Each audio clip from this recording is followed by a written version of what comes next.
আসসালামু আলাইকুম। আপনারা দেখছেন আমরা ডেইলি আচার থেকে চলে এসেছি গরুর গোস্তের আচার।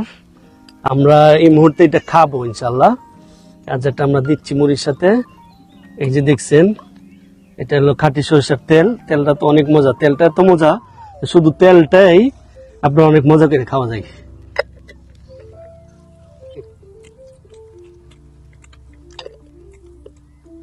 হ্যাঁ ভাই, আমাদের এই যে আচারটি খাচ্ছেন গরুর গোস্ত, এটা কেমন লাগছে বা কেমন কি অনুভূতি? এটা আসলে একটু ডিফারেন্ট টেস্ট। আপনারা যে রিল টেস্ট সেটা পাওয়া যাচ্ছে, গরুর মাংস আচার টোটাল একটা ইউনিক আছে, ডিফারেন্ট টেস্ট পাচ্ছি। এটা প্রিভিয়াস আমার এক্সপেরিয়েন্স ছিল না, সো খুবই ভালো টেস্ট পাচ্ছি।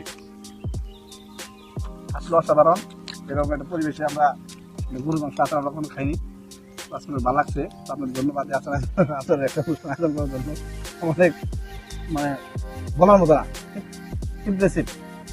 আলহামদুলিল্লাহ, ভাইয়াদের এই ডেইলি আচারটা খুব টেস্টি এবং খুব রসালো আচার। এটা খাইতে খুবই মজা এবং আমরা খাচ্ছি এই প্রথম, আগে কখনো আমরা খাইনি। তো ভাইরা আমাদের এখানে আমাদের খাওয়াচ্ছে, তো খুব টেস্ট এবং খুব মজা। এরকম মজা আমি কখনো খাইনি। আলহামদুলিল্লাহ, ভাইদের আচারটা খুবই মজা। অবশ্যই আপনারা এই আচারটা নিয়ে দেখবেন। আমি আর কি বলবো, জাস্ট ওয়াও। ফার্স্ট টাইম তো ভালো লাগছে, কারণ গরু গোস্ত খাইলে যেরকম একটা স্বাদ আসে, এটার ভিতরে সেরকম একটা স্বাদ আছে। অনেক ক্ষেত্রে স্বাদটা নষ্ট হয়ে যায়, এটা নষ্ট হয়নি, ঠিক আছে, পারফেক্ট। আসলে আমি আসছিলাম এখানে, তো ভাইদেরকে পেলাম, ভাইদেরকে পাওয়ার পরে একটু ইনভাইট করলাম। তো আমার কাছে অনেকটা আমরা অনুপ্রাণিত যে আমাদের আচারটা ভালো, আলহামদুলিল্লাহ। তো ভাইদেরকেও অসংখ্য ধন্যবাদ।